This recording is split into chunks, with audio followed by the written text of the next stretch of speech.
Assalamualaikum warahmatullahi wabarakatuh. Baik lagi bersama saya Akbar CK. Anak Menteri Keuangan yang baru lagi-lagi bikin ulah. Setelah postingannya yang sindir Ibu Sri Mulyani adalah agen CIA viral, kali ini anak Menteri Keuangan yang baru ini klarifikasi dan meminta maaf. Alih-alih klarifikasi dan minta maaf, malah sindir Ternak Mulyono. Ini gimana teman-teman?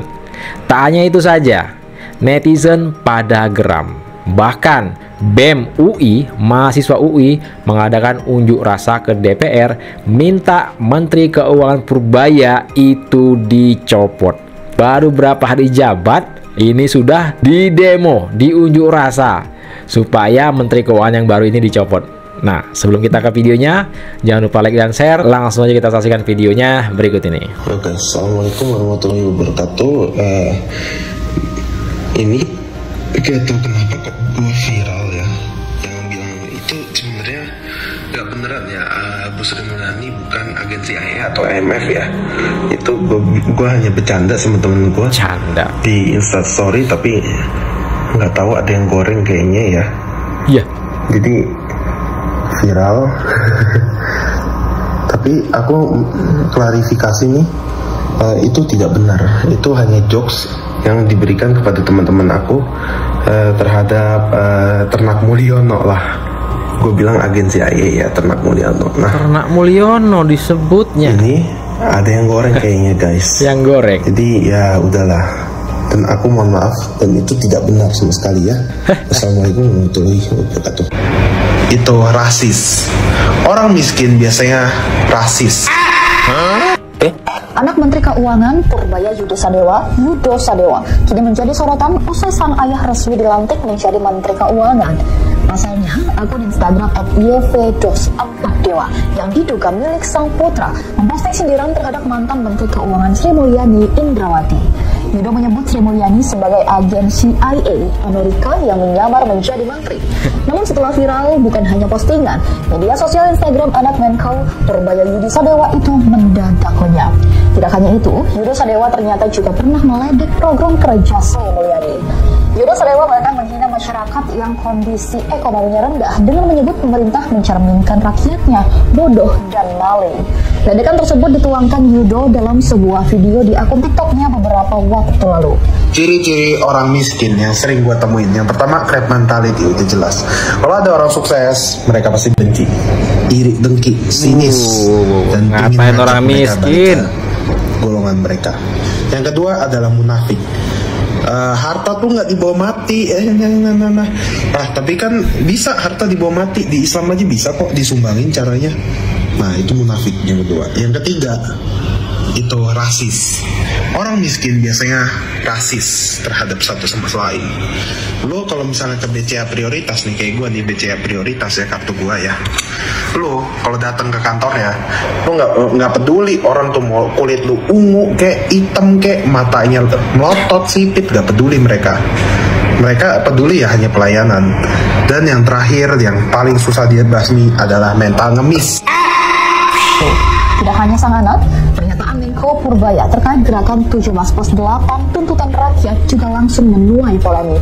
Pasalnya Purbaya menyebut tuntutan tersebut datang hanya dari bagian kecil rakyat Indonesia yang merasa terganggu dan hidupnya masih kurang. Ia mengatakan gelombang protes akan surut dengan adanya perbaikan ekonomi yang dia lakukan, sehingga masyarakat akan sibuk cari kerja dan makan enak daripada berdemo. Saya belum belajar itu, tapi basically begini, itulah suara sebagian kecil rakyat kita. Kenapa? Mungkin sebagian ngerasa terganggu, hidupnya masih kurang ya. Kalau saya ciptakan pertumbuhan ekonomi 6%, 7%, itu akan hilang dengan otomatis. Mereka akan sibuk cari kerja dan makan enak dibandingkan berdemo. Mahasiswa Universitas Indonesia melakukan demo lagi di depan gedung DPR dan mereka meminta agar Menteri Keuangan yang baru yakni Purbaya dicopot karena menurut mahasiswa atau BEM dari UI dan UIN ini pernyataan dari Purbaya yang menyebut kalau tuntutan 17+8 adalah baru jabat ini telah mengecewakan udah di demo secara luas agar dicopot. Atas dasar itu Dialog menilai agar seharusnya Menteri Purbaya yang baru saja dilantik oleh Prabowo ini dicopot atau minimal sadar diri gitu untuk mengundurkan diri diri dari jabatannya. Itulah yang menjadi tuntutan ataupun orasi-orasi yang disampaikan dalam aksi damai yang dilakukan mahasiswa di depan gedung DPR. Hari ini kami ingin menegaskan kembali tuntutan-tuntutan 17+8 yang sudah dibawa oleh masyarakat Indonesia belakangan hari ini. Pertama itu, kami ingin menegaskan kembali, dan kami tidak ingin diremehkan oleh pejabat publik. Kami tidak ingin diremehkan hanya berhenti di audiensi, hanya berhenti dengan statement-statement dari pejabat dan pemerintah, hanya berhenti di hal-hal seremonial, hal-hal simbolis, mengundang masuk, kemudian sudah deeskalasi, sudah tidak terjadi apa-apa. Tidak, kami tidak ingin terjadi seperti itu. Kami ingin memastikan bahwa suara-suara kami didengar. Dibuktikan dengan apa? Tunjangan-tunjangan yang kemarin kita tuntut, itu pada nyatanya masih mengalami kenaikan dari tahun sebelumnya. Itu pertama. Dari kenaikan tunjangan itu, kita lihat juga statement menteri baru hari ini yang meremehkan, yang juga mengkerdilkan, mendiskreditkan tuntutan kami. Katanya tuntutan kami apabila kami makan enak, kami akan berhenti demo. Tidak. Satu hal yang kami jamin, kami tidak akan pernah berhenti demo ketika masih ada kebijakan-kebijakan yang salah, ketika masih ada tuntutan-tuntutan yang tidak dipenuhi, ketika perbaikan Indonesia tidak dimulai dan ditanggapi dengan serius oleh pemerintah, baik di legislatif maupun di eksekutif.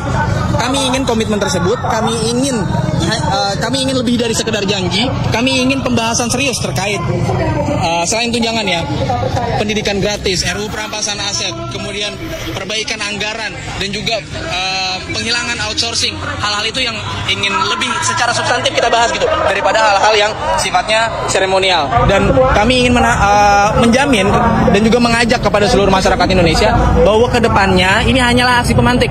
Kami mengundang seluruh masyarakat Indonesia, aliansi mahasiswa, buruh, rakyat kota, baik itu kelas menengah, kelas atas, kelas bawah. Kami mengundang semua untuk turun aksi dan juga mengawal isu ini. Bahwa kami tidak ingin ini hanya berhenti di audiensi, kami ingin menagih janji-janji tersebut, kami ingin tuntutan-tuntutan ini semuanya dipenuhi.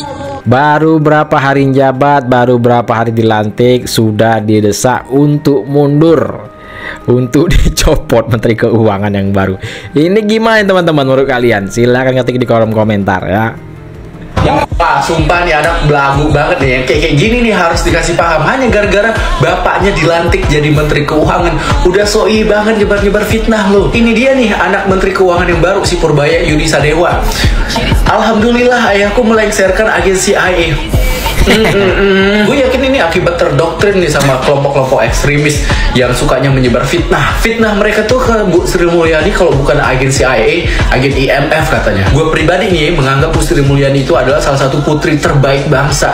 Gak level sama bapak lu. Kalian mungkin banyak menghujat ataupun memfitnah beliau seperti ini, tapi beliaulah yang menyelamatkan Indonesia berapa kali. Kalian bayangkan presiden boleh berganti sampai 3 kali, Bu Sri tetap menjadi Menteri Keuangan. Kalian kira mudah menjadi Menteri Keuangan itu dengan SDM Indonesia yang seperti ini, ditambah lagi koruptor di mana-mana. Ini anak baru umur belasan tahun berasa paling tahu lo tentang kripto. Kalau memang Bu Sri Mulyani agen CIA, buktiin, jangan bacot doang lo sampai kayak anak-anak abah. Sementara bapak lu belum ada kontribusinya. Lihat aja nih, gue perhatikan bapak lu. Pas Bu Sri Mulyani bilang kalau Pak Jokowi itu pakai uang operasional presiden untuk bansos, jujur gue nggak kaget. Gue pernah lihat satu videonya Pak Jokowi, dia kayak kunjungan ke satu kota, dia nginep di hotel yang sorry ya biasa aja gitu, yang jelek.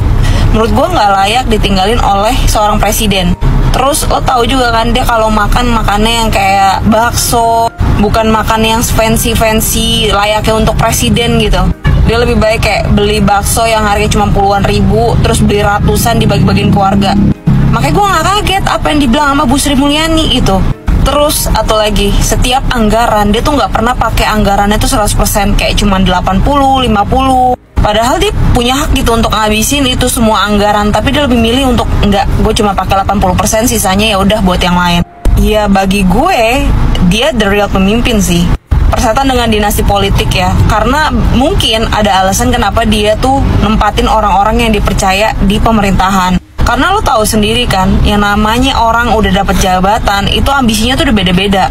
Nah mungkin dia pakai orang yang dipercaya gitu, yang punya satu visi, satu misi sama dia gitu, pengen besarin Indonesia, pengen majuin Indonesia. Selamat melanjutkan langkah Ibu Sri Mulyani Indrawati.